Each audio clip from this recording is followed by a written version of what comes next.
The crystal-clear water of the pool reflected the glittering lies of her perfect life. 9 months pregnant, Olivia Reed believed the biggest splash at her lavish summer party would be the champagne corks. She never imagined it would be her own body, shoved from behind, plunging into the icy depths as her own water broke. Her husband stood frozen, a statue of betrayal, his face a canvas of shock and guilt. But as her world went dark and the party's cheerful music warped into a horrifying underwater dirge, another shadow moved, a man no one expected, a billionaire who had been watching from the sidelines, tore off his jacket and dove into the chaos. His dive wasn't just to save her, it was to shatter everything. The late afternoon sun cast long, golden fingers across the manicured lawns of the Sterling estate in Greenwich, Connecticut. It was the kind of opulent, old-money property that whispered of dynasties and discreet power, a place where even the blades of grass seemed to stand at attention. Inside, Olivia Reed, her body heavy and ripe with the final days of her pregnancy, adjusted the silk sash on her maternity gown. The fabric, a soft shade of periwinkle, was meant to feel light and ethereal, but today it felt like a costume. Her husband, Nathaniel Nate Sterling, strode into their cavernous bedroom, already the picture of the charming host. His suit was a custom Tom Ford, his smile was blinding, and his Cartier watch gleamed under the recessed lighting.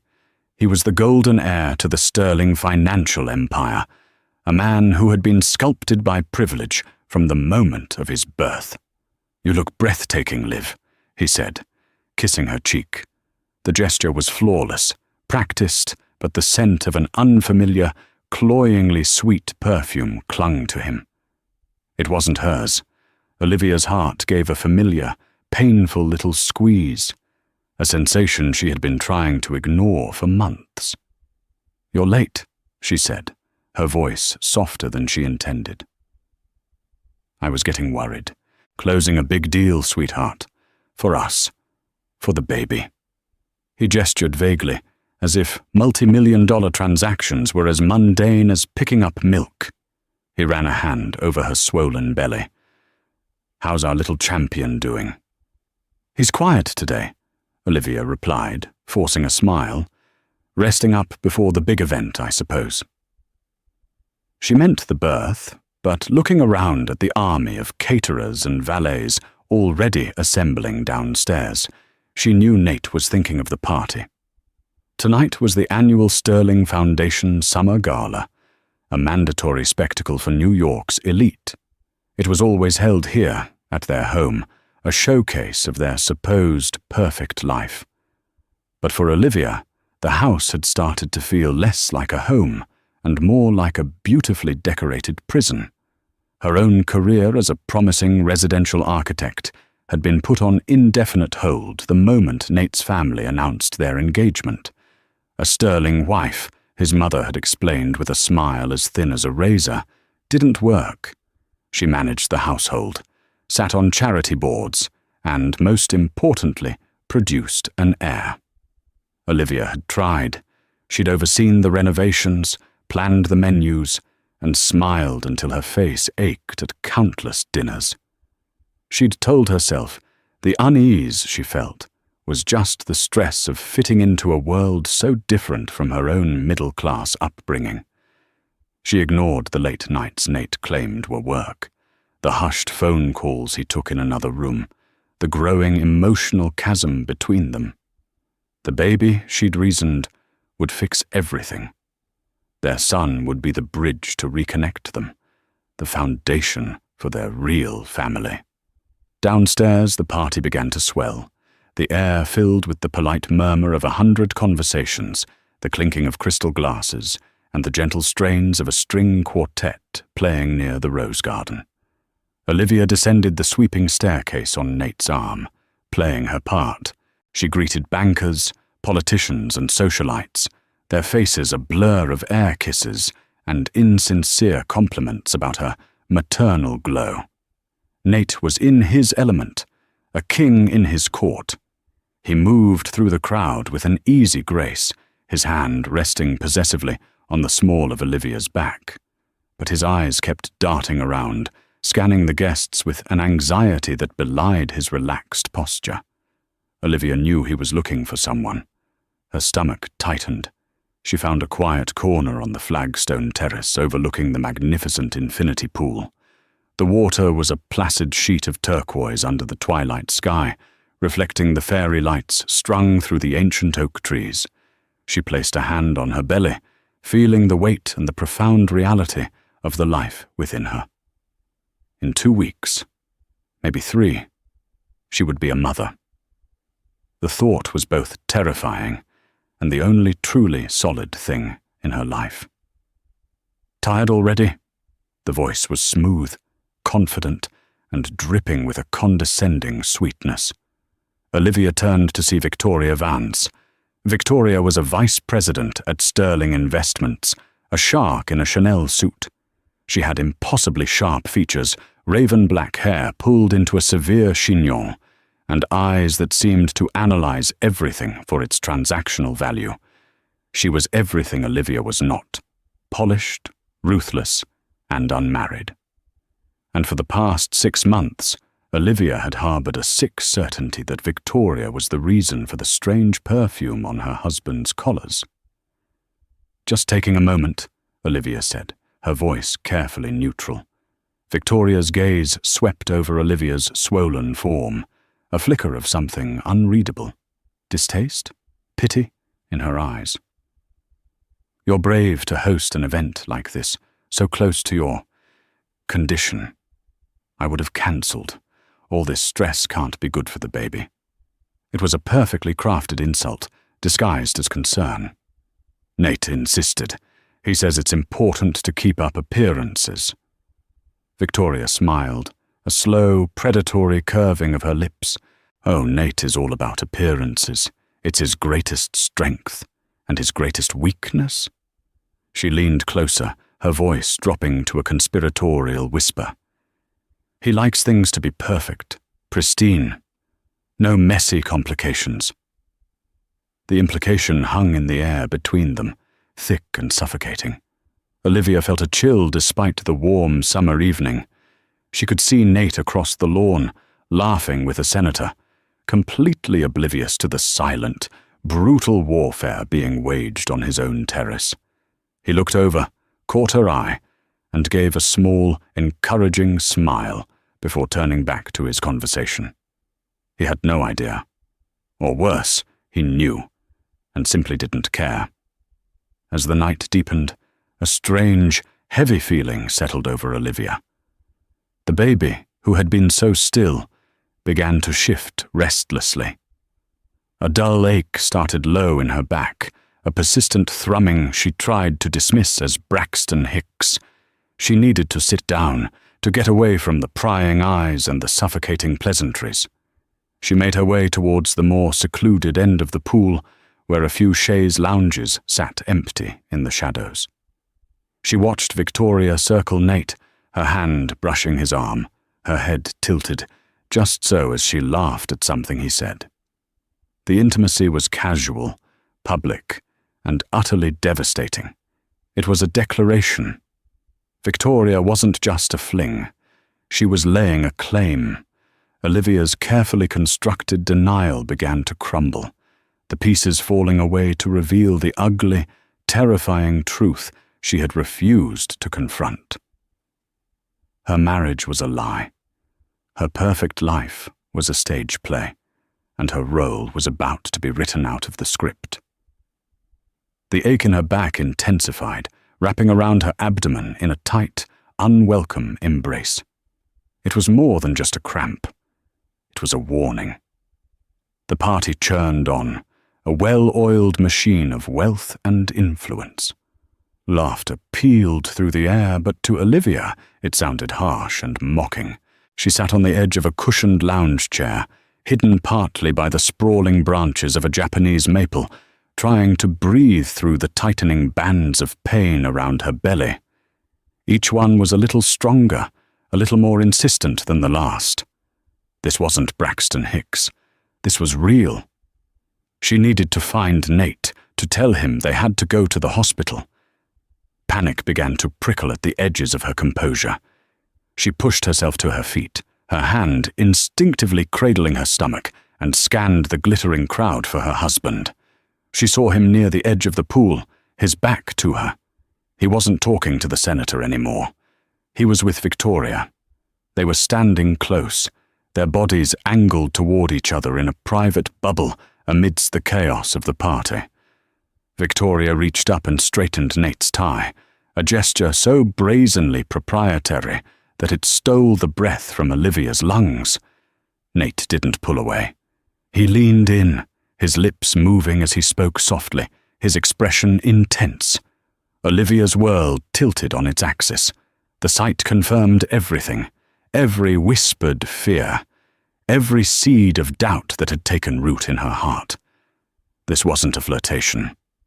This was a relationship, playing out in her own home on the night that was supposed to celebrate their shared future. A cold, hard anger began to burn through her panic. She would not be the timid, wilting wife. Not tonight. She started walking towards them, her steps slow but deliberate, each one fueled by a surge of adrenaline that momentarily eclipsed the pain. As she drew closer, she could hear snippets of their conversation, drifting over the music. "Can't keep doing this, Vic," Nate was saying, his voice strained. "It's too risky. Olivia is a temporary problem."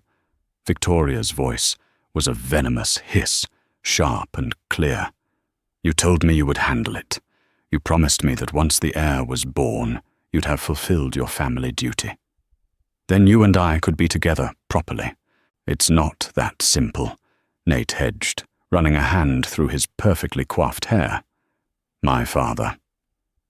Your father wants a grandchild to secure the Sterling legacy.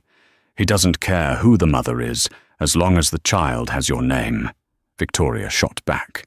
"She's weak, Nate. Look at her. She's served her purpose. It's time to cut her loose, unless you want to lose me, and the position on the London board." The blackmail was so blatant, so transactional, it made Olivia feel sick. She had been reduced to a temporary problem, a brood mare whose purpose was now complete.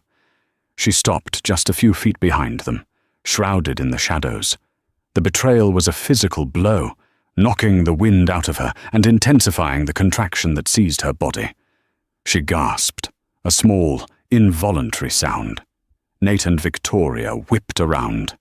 Nate's face went pale, a mask of pure, unadulterated horror.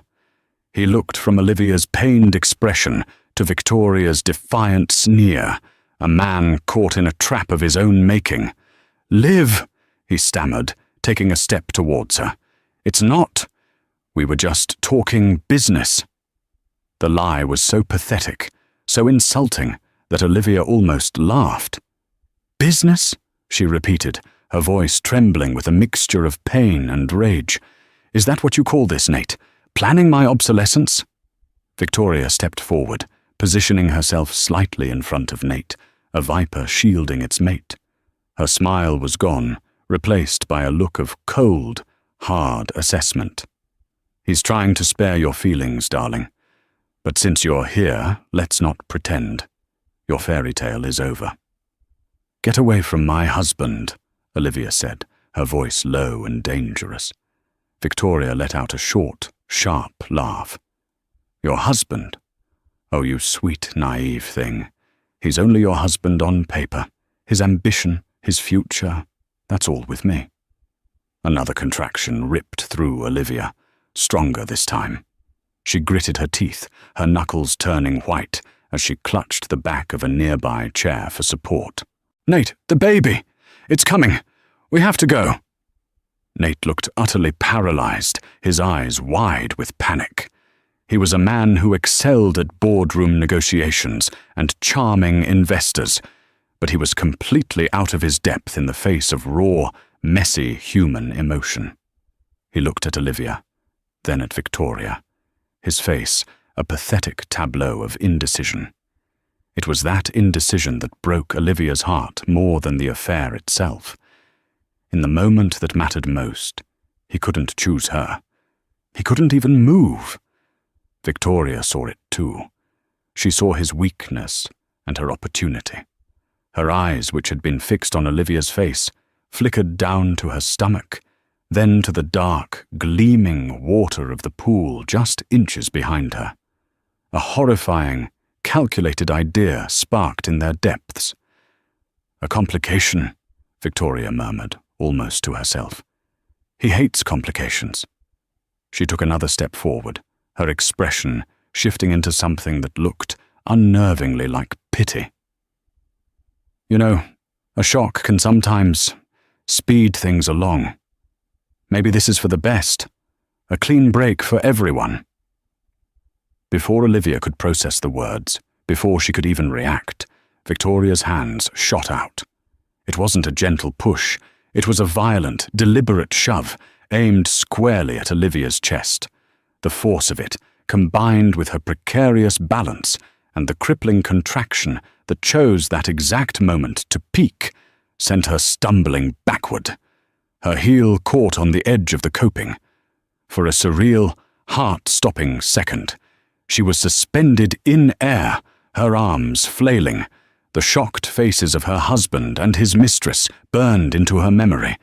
Then, the world was gone, replaced by a sudden, violent explosion of cold. The shock of the icy water was a brutal, physical assault. It stole the air from Olivia's lungs and replaced it with a mouthful of chlorinated water.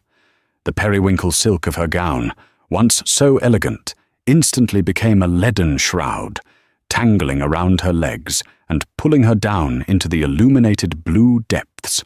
Above her, the world became a distorted dreamscape. The cheerful party lights blurred into shimmering, indifferent stars. The music of the string quartet warped into a deep, thrumming hum. The sound of her own blood pounding in her ears. She could see the frantic, silhouetted shapes of people rushing to the edge of the pool, their faces contorted in a silent movie of horror and disbelief. Panic, primal and absolute, seized her. She was drowning. Her baby was in danger. She thrashed wildly, but the weight of her dress and the sheer size of her pregnant body worked against her. Her muscles screamed for oxygen, and then a new, cataclysmic pain erupted within her. It was a feeling unlike anything she had ever experienced. A deep, tearing sensation, followed by a gush of warmth that was instantly nullified by the cold of the pool. Her water had broken. The stress, the shock, the impact, it had catapulted her into full, active labor. A contraction, 10 times more powerful than any before, clamped down on her like a vice. Her body arched involuntarily in the water, her silent scream lost in a torrent of bubbles. She was giving birth. In a swimming pool. While drowning. On the terrace, chaos erupted. Screams tore through the polite party chatter. People surged forward, a confused, horrified mob. Nate stood completely frozen, his face as white as a sheet. The charming host, the master of the universe, was gone. In his place was a hollow-eyed boy, utterly paralyzed by the consequences of his actions.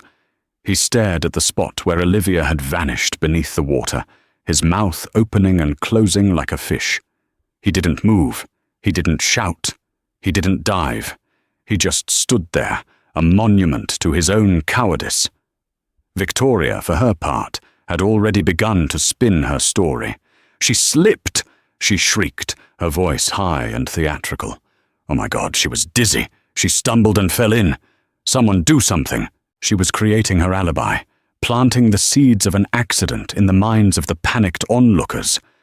But not everyone was panicking. At the far end of the terrace, away from the main throng, a man had been watching the entire scene unfold. He was tall and powerfully built, with dark hair and intense, observant eyes. He had been a quiet, almost invisible guest, nursing a single glass of whiskey all evening, his presence an enigma. This was Alexander Davenport, a reclusive tech billionaire known for his ruthless business acumen and his profound aversion to the social circus he was currently attending. He was there only as a favor to a board member. He had noticed Olivia earlier, recognizing her not as Nate Sterling's wife, but as Olivia Reed, the brilliant young architect whose university thesis on sustainable urban living he had read years ago and never forgotten. He had watched her quiet grace, her forced smiles, and the palpable tension between her husband, and the woman with the serpent's smile. He had seen the hushed, heated argument. He had seen the shove. While others screamed and Nate stood frozen, Alexander acted. There was no hesitation. In one fluid motion, he dropped his glass, kicked off his expensive leather shoes, and tore off his suit jacket. He took a running start and executed a clean, powerful dive into the water, his form slicing through the surface just feet from where Olivia was struggling. The cold was a shock, but his focus was absolute. His eyes, accustomed to the dark, scanned the illuminated depths. He saw her, a pale, struggling form sinking deeper, her dark hair fanning around her like a halo of despair. He reached her in a few powerful strokes. He wrapped a strong arm around her chest from behind, careful of her belly, and began to kick for the surface. Olivia was barely conscious, her body limp in his arms, but she was still fighting, her maternal instincts refusing to surrender. When they broke the surface, Olivia took a ragged, desperate gasp of air, choking on water and a sob. The sounds of the party rushed back in, the screaming, the shouting, the sirens now wailing in the distance. "I've got you."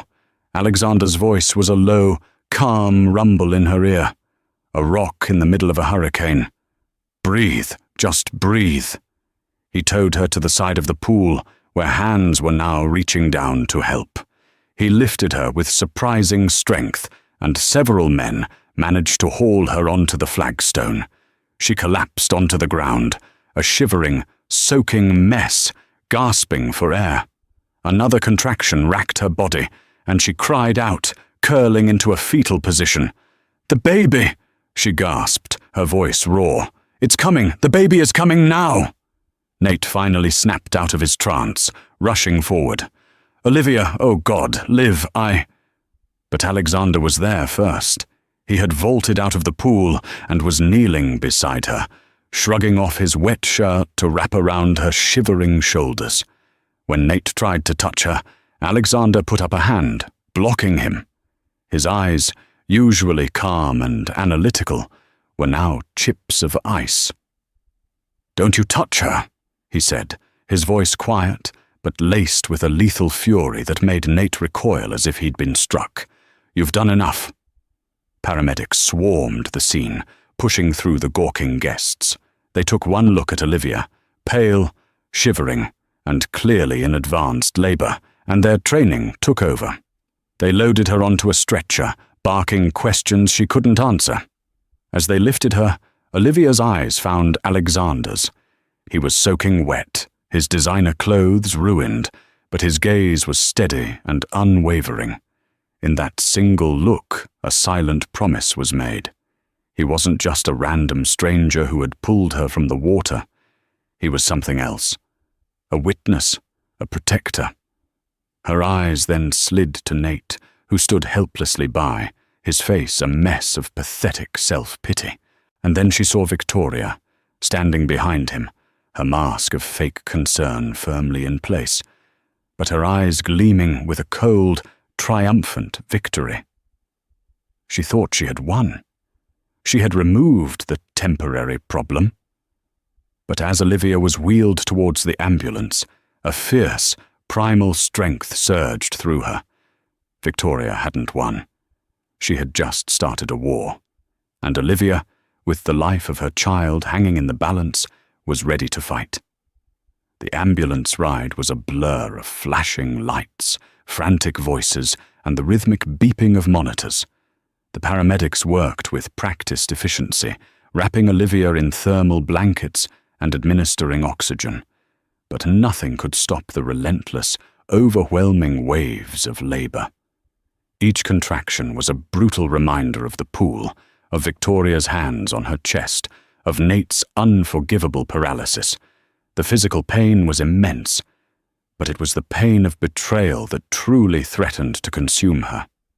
She arrived at the emergency entrance of Greenwich Hospital in a state of controlled chaos.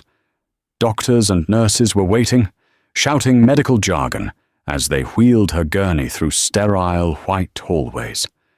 In the whirlwind of activity, she caught a glimpse of two figures following close behind. One was Nate, his face ashen, trying to look like a concerned husband. The other was Alexander Davenport, his wet hair plastered to his forehead, his jaw set with a grim determination. He hadn't left her side. The hours that followed were a grueling testament to human endurance. The birth was difficult and dangerous, complicated by the shock and near drowning. But Olivia fought with a ferocity she didn't know she possessed. She wasn't just fighting for her own life. She was fighting for the tiny, innocent life that had been so violently thrust into the world. Through the haze of pain, she drew on a deep well of maternal strength, focusing every ounce of her being on the singular task of bringing her son safely into the world. At 3:17 a.m., Leo Reed Sterling was born, his first cry a thin but defiant wail that cut through the sterile tension of the delivery room. He was small, premature, and immediately whisked away to the neonatal intensive care unit. But he was alive. He was a fighter. Exhaustion, profound and absolute, washed over Olivia. As the nurses cleaned her up, Nate tried to enter the room, his face etched with a desperate need for forgiveness. "Liv, I am so sorry," he began, his voice cracking. "I never wanted. I froze. I don't know what happened." Olivia turned her head away on the pillow, the sight of him nauseating. "Get out," she whispered, her voice a dry rasp. "Please, just let me explain." I said, "Get out." This time her voice was stronger, edged with steel. A nurse stepped between them. "Sir, I think you should give her some space. She needs to rest." Before Nate could argue, another figure appeared in the doorway. It was Alexander Davenport. He had changed into a set of grey hospital scrubs that someone must have given him, but he still radiated an aura of command. He looked at Nate, his expression unreadable. "You heard her," Alexander said, his tone leaving no room for negotiation. "Leave." Nate looked from the imposing figure of Alexander to the resolute anger on Olivia's face, and finally deflated. Defeated, he turned and walked out of the room. Once he was gone, Alexander stepped inside, keeping a respectful distance.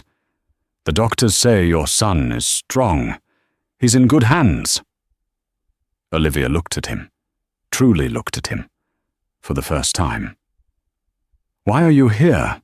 she asked, her voice thick with exhaustion and confusion. "Why did you help me?" Alexander pulled a chair to the side of the room, not too close, giving her space. "I was a guest at your party. I saw what happened." He paused, his gaze direct. "All of it." The confirmation sent a shiver through her. "She pushed me." "I know," he said simply. "I also know that your husband is a coward." Tears welled in Olivia's eyes, hot and bitter. "I feel so stupid. I knew something was wrong for months, and I just pretended. I thought the baby would fix us." "You aren't stupid," Alexander said, his voice softening slightly. "You were hopeful. There's a difference." He hesitated for a moment, then continued. "My name is Alexander Davenport, and I know who you are, Ms. Reed, or rather, I know of your work. Your thesis on neo-organic architecture at Columbia was groundbreaking. I was a guest lecturer for one of your panels. You probably don't remember me." Olivia stared at him, stunned. Vague memories of a dark-haired, intense man asking razor-sharp questions from the back of an auditorium surfaced from the recesses of her mind. She had been so focused on her presentation, she hadn't given him a second thought. You read my thesis? I followed your career, or what there was of it before you married Sterling, he said. It was a loss to the architectural community when you stopped designing. You have a rare talent for creating spaces that are not just beautiful, but humane. To be seen, truly seen. For her mind, and her talent after years of being treated as little more than a beautiful accessory, was so unexpected it left her speechless. She had forgotten that version of herself, the ambitious, brilliant woman with a vision. My lawyers are on their way, Alexander continued, his tone shifting back to business. They are the best. They will handle everything. The press, the police report, and most importantly, they will handle your husband. My husband. Olivia repeated the words, and they tasted like ash. You don't have to go back to him, Olivia. You don't have to go back to that house, Alexander said. I have a private suite at the Carlisle. It's secure, quiet, and at your disposal for as long as you need it. When you and your son are discharged, you will have a safe place to go. My people will take care of everything. The offer was staggering, an unbelievable lifeline thrown to her in the darkest moment of her life.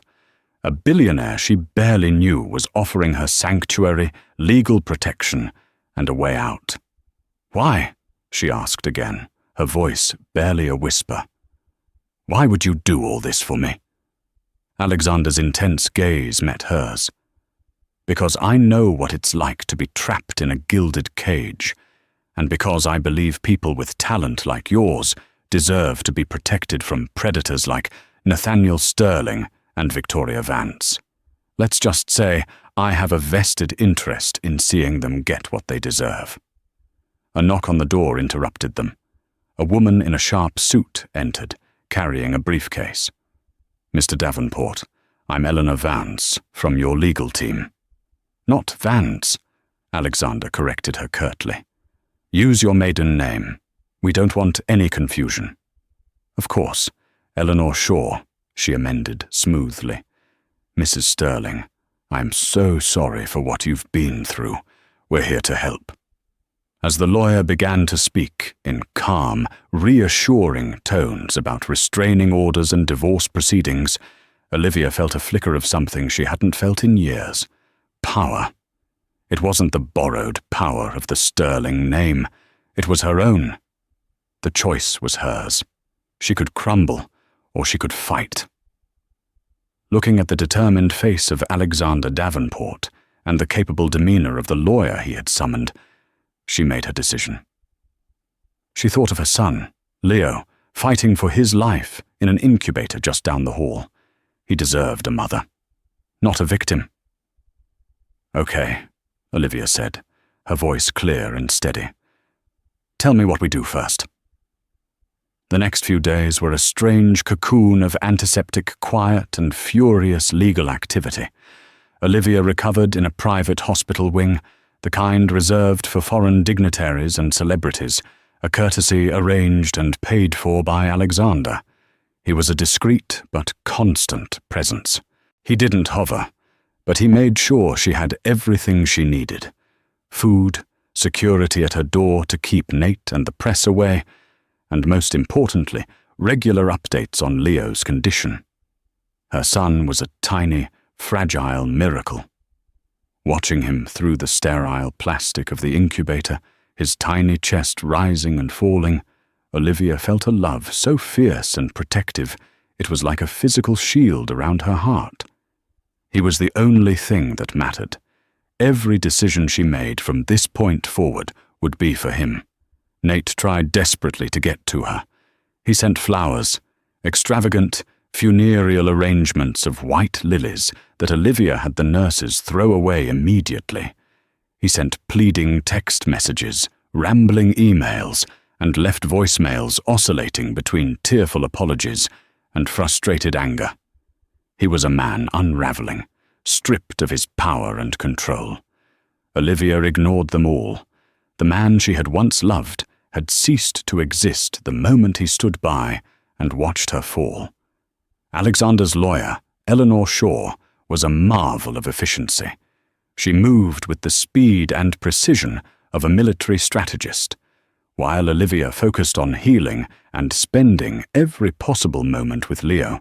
Eleanor built a fortress around them.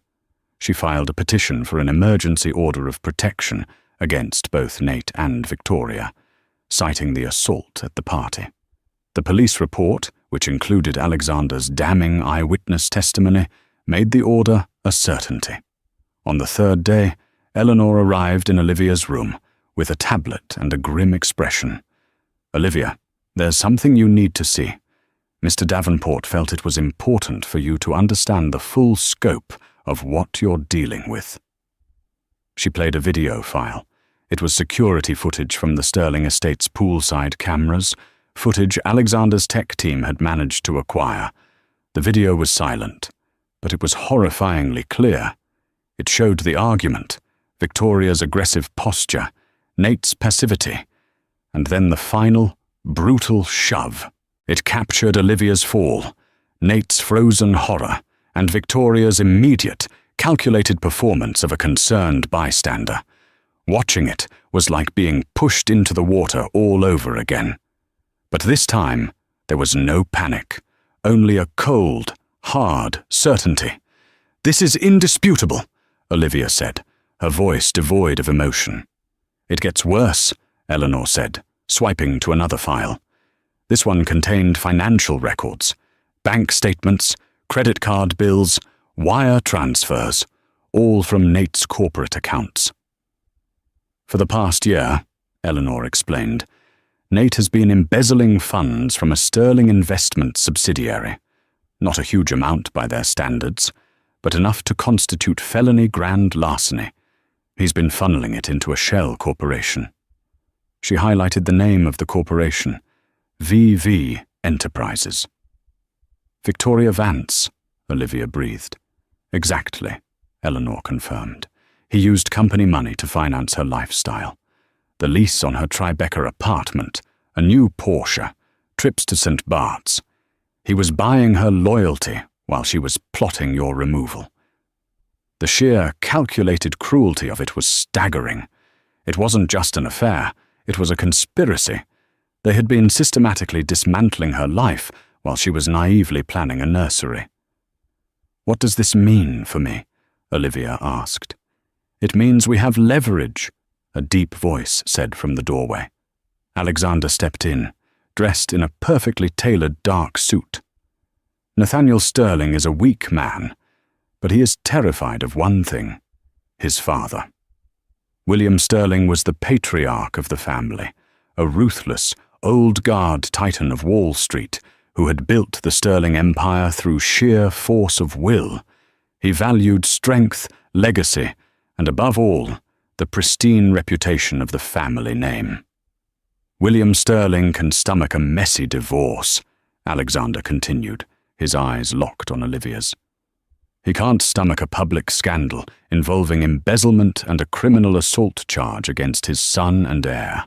A scandal like that could trigger an SEC investigation and destabilize the entire company."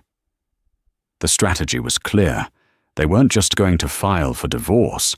They were going to detonate a bomb in the heart of the Sterling Empire. "Nate will be served with divorce papers this afternoon," Eleanor said.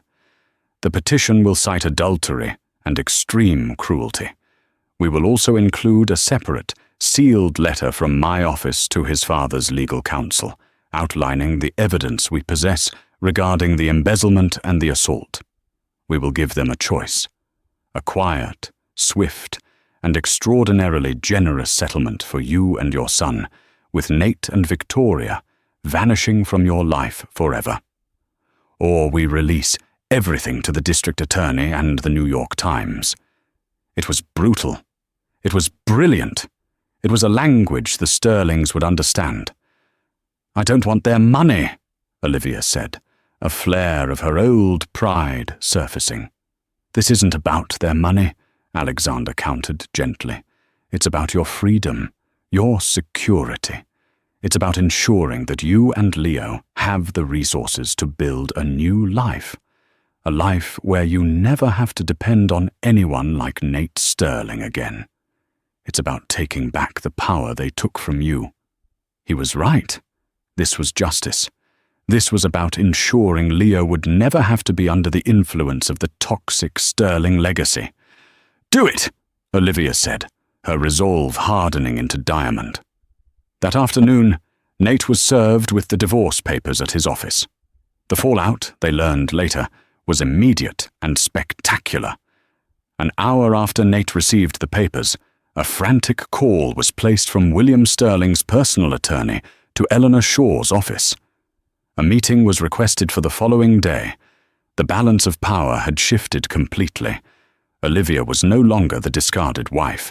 She was the woman holding the key to the Sterling kingdom's survival. As she sat by Leo's incubator that evening, humming a soft lullaby, she felt a profound sense of peace. The storm wasn't over, but for the first time, she was not weathering it alone. She had a powerful, unexpected ally in Alexander Davenport, and she had a reason to fight that was stronger than any fear. The tiny, perfect son, sleeping peacefully before her. The world had tried to break her, but it had only succeeded in forging her into something stronger. The meeting was held in a sterile, intimidating conference room at the offices of William Sterling's law firm, a place that smelled of old leather and unchecked power. Olivia walked in, flanked by Alexander and Eleanor Shaw. She had insisted on being there. She would not hide behind her lawyers. She would face this dragon herself.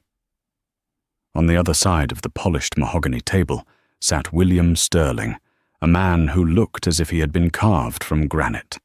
His eyes were cold, grey, and missed nothing. Beside him were two severe-looking lawyers. Nate was conspicuously absent. He had been deemed too much of a liability to attend. William Sterling did not bother with pleasantries. "Mrs. Sterling," he began, his voice a low rumble, "you have caused my family a great deal of trouble.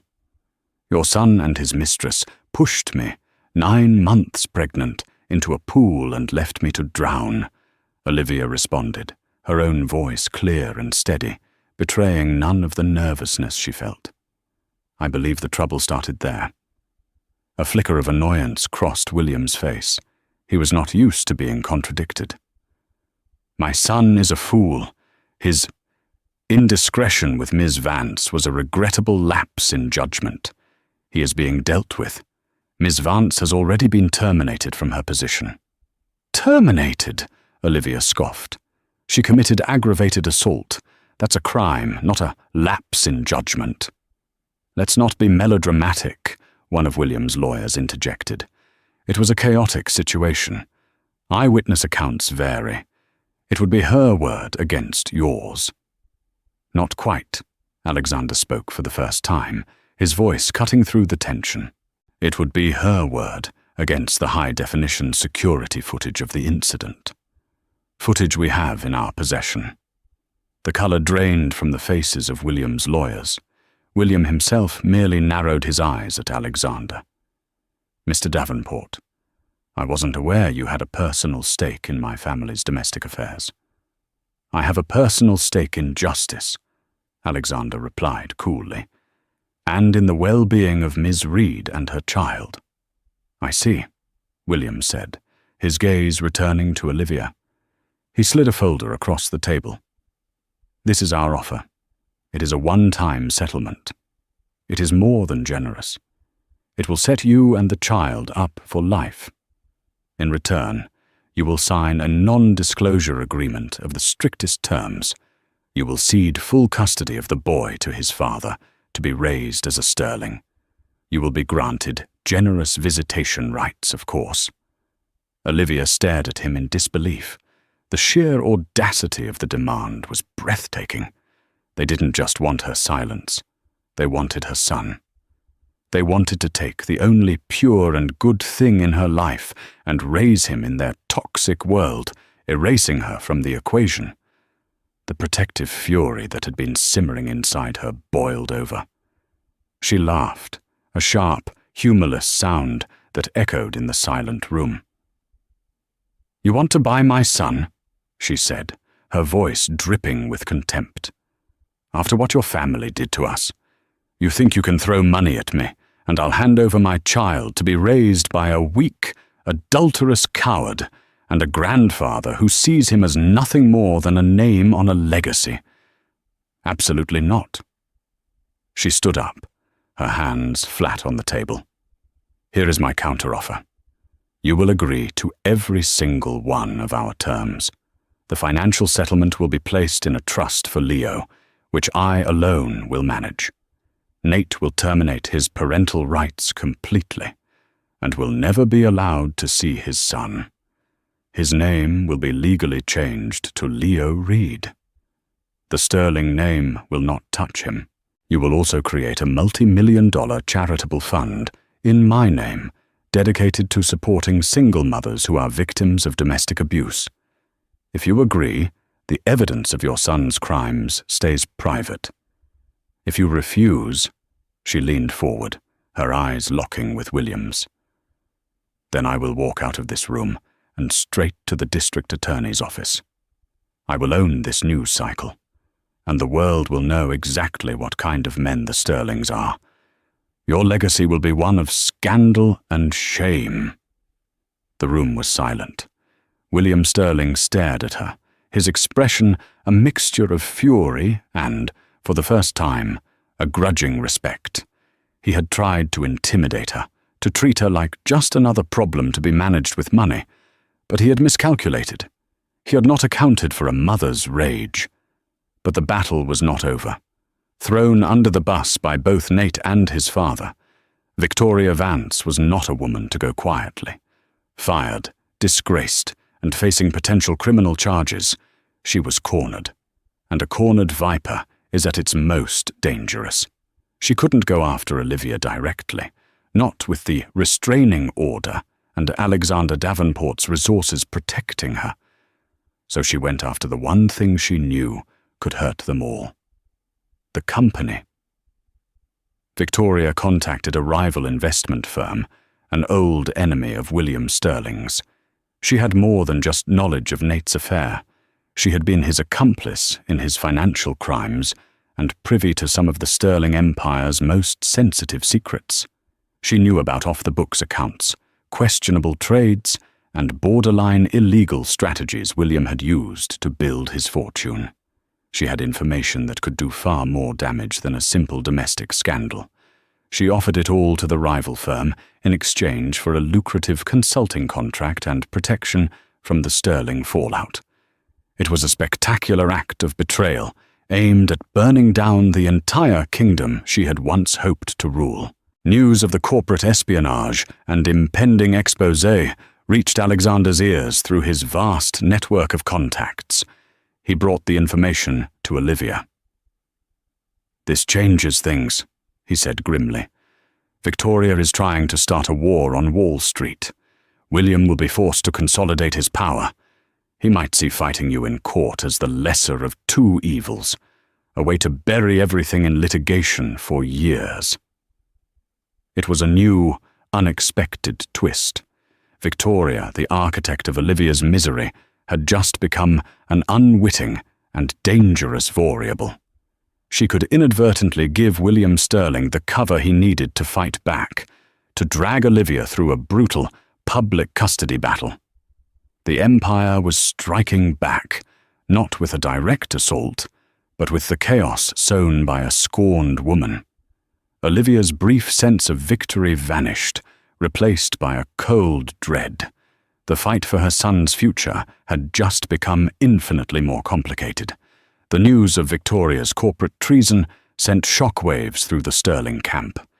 It was a declaration of total war, a move so audacious it shifted the entire landscape.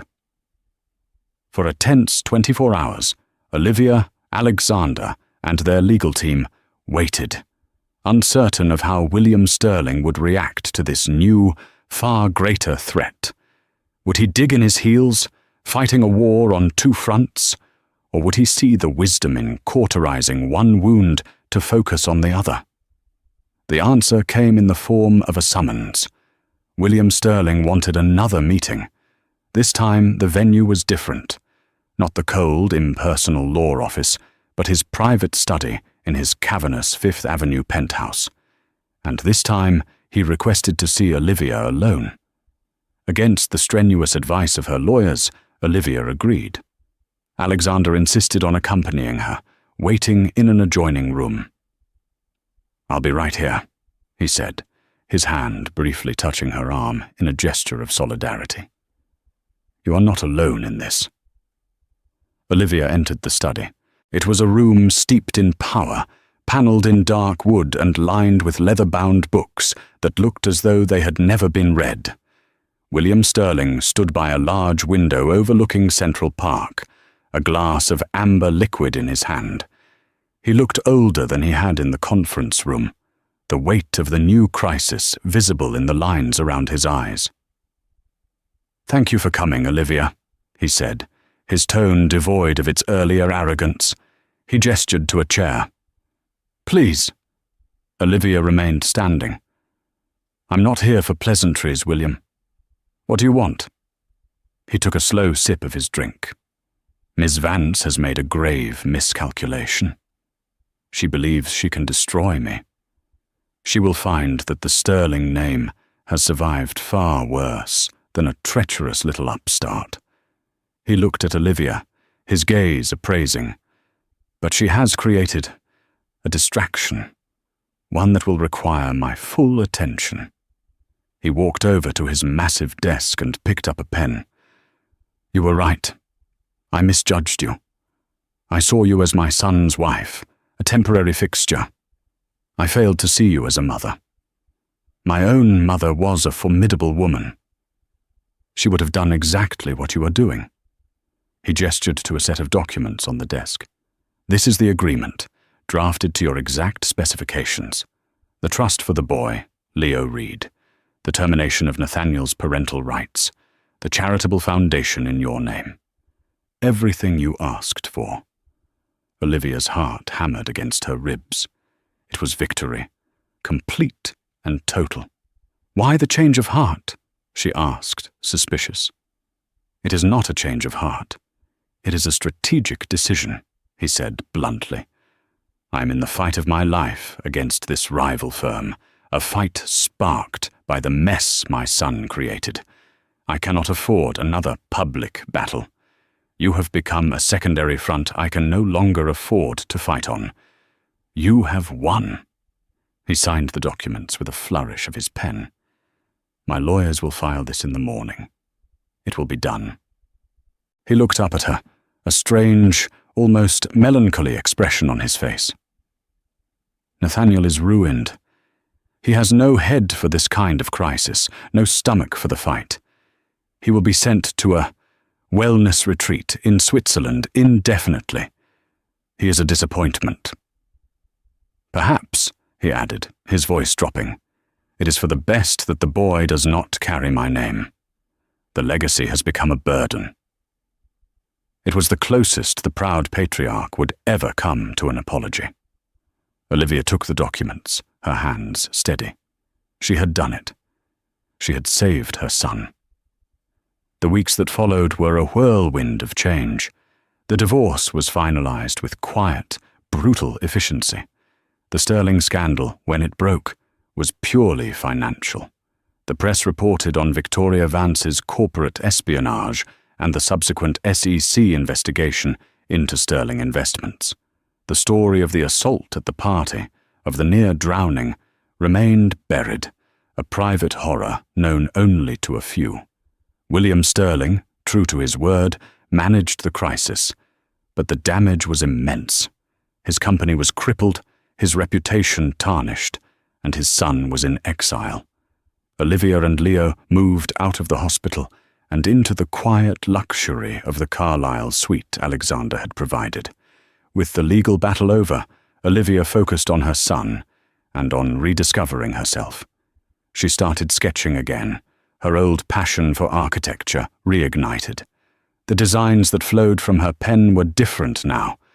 Not the cold, glass and steel monoliths favored by the ultra-rich, but spaces designed for healing, for community, for families. One afternoon, Alexander visited her at the suite. He found her on the floor, surrounded by blueprints, with Leo sleeping peacefully in a bassinet beside her. "The new headquarters for the Olivia Reed Foundation?" he asked, a rare, genuine smile touching his lips as he looked at her designs for a beautiful, welcoming shelter for single mothers.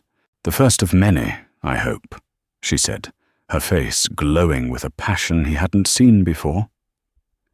"I have a proposition for you," Alexander said, sitting down across from her. "Davenport Industries has a philanthropic arm. We build schools, hospitals, community centers in underserved areas. But we lack vision. We build structures, not homes. I need an architectural director, someone to lead the division, with full creative control and an unlimited budget. Someone who understands how to build with humanity." He didn't need to say more. It was the opportunity of a lifetime, not a handout but a partnership, a chance to use her talent for good, to build a new legacy of her own. "I accept," Olivia said without hesitation. Months later, Olivia stood on a construction site in the Bronx, a hard hat on her head and a roll of blueprints under her arm. The framework of the first Olivia Reed Foundation building was rising against the city skyline. Leo, now a happy, healthy baby, was with his nanny nearby.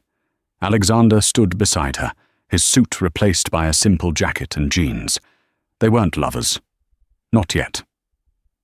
Their relationship was built on a foundation of respect, trust, and shared purpose. But as he looked at her, at the confident, brilliant woman who had risen from the ashes of a life that had almost destroyed her, he knew it was only a matter of time. Olivia looked from the rising structure to her son, then to the man who had dived into the water to save her. He hadn't just saved her from drowning, he had saved her from a life that was not her own. The past was a scar, but it no longer hurt. It was a reminder of the strength she had found in the darkest of waters. She was Olivia Reed, a mother, an architect, a survivor, and she was finally, truly free. Olivia's story is a harrowing reminder that the most beautiful facades can hide the darkest secrets. From the depths of betrayal and the icy shock of a life-shattering moment, she found an unexpected strength within herself, and a guardian she never knew she had.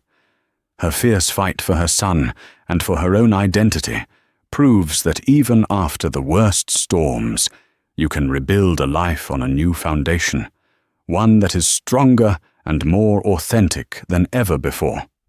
Her journey from a gilded cage to a life of purpose is a testament to the power of resilience. What do you think? Was Nate a product of his ruthless upbringing, or was he purely a coward? Could you ever forgive a betrayal as deep as the one Olivia endured? We want to hear your thoughts on this incredible story in the comments below.